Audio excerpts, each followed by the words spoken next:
Telangana sub committee chairman బట్టి విక్రమార్క నేడు CM Revanth రెడ్డిని కలవనున్నారు. ఇవాల్టి కేబినెట్ లో రైతు భరోసాపై తుది నిర్ణయం తీసుకునే అవకాశం ఉంది. జనవరి 14 నుంచి రైతు భరోసా అమలు చేసేందుకు నిర్ణయం తీసుకున్నట్టుగా తెలుస్తోంది. ధరణి ప్రకారం 1,53,00,000 ఎకరాల వ్యవసాయ భూమి ఉండగా సాగు చేయని భూములు తీసేస్తే 1,30,00,000 ఎకరాలకు రైతు భరోసా అందనుందని తెలుస్తోంది. ఈ నెల 5 నుంచి 7 వరకు దరఖాస్తులకు ఆహ్వానం ఇవ్వనున్నారు. సాగు చేసే భూములకే రైతు భరోసా ఇచ్చే యోచనలో సర్కారు ఉంది. శాటిలైట్ మ్యాపింగ్ ద్వారా సాగు భూములను ప్రభుత్వ అధికారులు గుర్తించే పనిలో ఉన్నారు.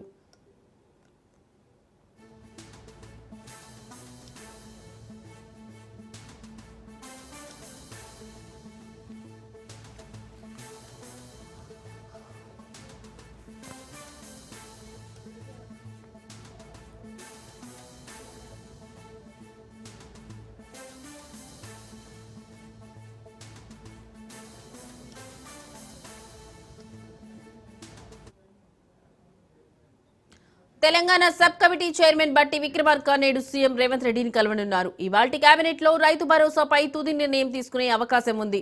జనవరి 14 నుంచి రైతు భరోసా అమలు చేసేందుకు నిర్ణయం తీసుకున్నట్టుగా తెలుస్తోంది. ధరణి ప్రకారం 1,53,00,000 ఎకరాల వ్యవసాయ భూమి ఉండగా సాగు చేయని భూములు తీసేస్తే 1,30,00,000 ఎకరాలకు రైతు భరోసా అందనుందని తెలుస్తోంది. ఈ నెల 5 నుంచి 7 వరకు దరఖాస్తులకు ఆహ్వానం ఇవ్వనున్నారు.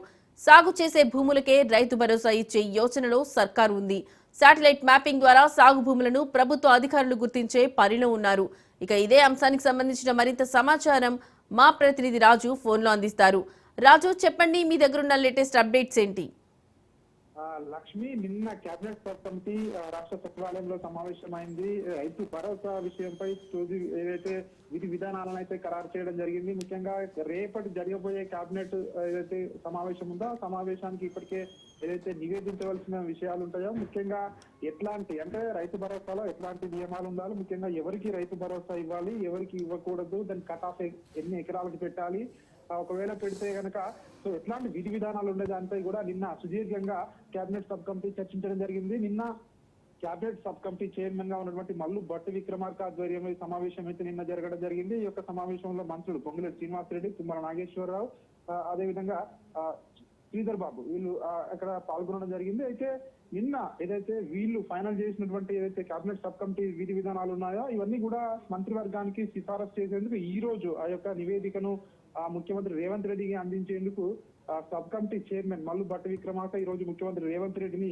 ఆయన నివాసంలో మరి కాసేపట్లో కలవబోతా ఉన్నారు. ముఖ్యంగా రేపు కేబినెట్ సమావేశం జరగబోతా ఉంది కాబట్టి ఈ కేబినెట్ సమావేశంలో ఈ యొక్క నివేదికను పెట్టి దాన్ని క్యాబినెట్ ఆమోదించే అవకాశం కూడా కనిపిస్తోంది. కాబట్టి సో రైతు భరోసా ముఖ్యంగా గత ప్రభుత్వం ఏదైతే బీఆర్ఎస్ ప్రభుత్వం ఇవ్వడం జరిగిందో రాళ్లు రప్పలకు గుట్టలకు కూడా ఇచ్చిందని కాంగ్రెస్ ప్రభుత్వం ఇప్పటికే విమర్శలు చేస్తా ఉంది. కాబట్టి సో దీన్ని సీలింగ్ పెడితే ఎన్ని ఎకరాలకు పెట్టాలి, అదేవిధంగా ఇన్కమ్ ట్యాక్స్ చెల్లించే వాళ్ళకి రైతు భరోసా ఇవ్వాలా వద్దా అనే దానిపై ఇప్పటికే భిన్నాభిప్రాయాలు వ్యక్తమవుతాయని ప్రభుత్వ ఉద్యోగులకు, సాఫ్ట్వేర్ ఇంజనీర్లకు, సో వాళ్ళ గనక వ్యవసాయ భూములు ఉంటే వాళ్ళకు కూడా రైతు భరోసా ఇవ్వాలా వద్దా అనే దానిపై కూడా నిన్న కేబినెట్ సబ్ కమిటీ సుదీర్ఘంగా చర్చించినట్టుగా కూడా తెలుస్తా ఉంది. ఇప్పటికే కాంగ్రెస్ ప్రభుత్వం రైతులకు ఇప్పటికే రైతు రుణమాఫీ చేశాము, ఇక రైతు భరోసా సంక్రాంతి నుంచి అమలు చేస్తామని చెప్పి ప్రభుత్వం అయితే చెప్తా ఉంది. రేపు ఈ యొక్క కేబినెట్ సబ్ కమిటీ తీసుకున్న నిర్ణయాలను ఈ రోజు ముఖ్యమంత్రి రేవంత్ రెడ్డికి నివేదించిన తర్వాత రేపు దాన్ని కేబినెట్ లో ఆమోదించనున్నారు. కేబినెట్ లో ఆమోదించిన తర్వాత ఈ నెల 14వ తేదీ నుంచి రైతు భరోసా పథకం అయితే అమలు కాబోతా ఉన్నట్టుగా కూడా మాకు తెలుస్తా ఉంది. మొత్తానికైతే ప్రభుత్వం అయితే ప్రతిష్టాత్మకంగా తీసుకుంది. ఖచ్చితంగా రైతు భరోసాను అమలు చేసి తీరుదాము. గత ప్రభుత్వం ఇచ్చినటువంటి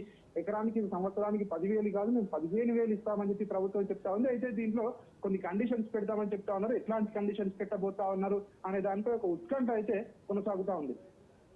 రైట్ రాజు, థ్యాంక్ యూ.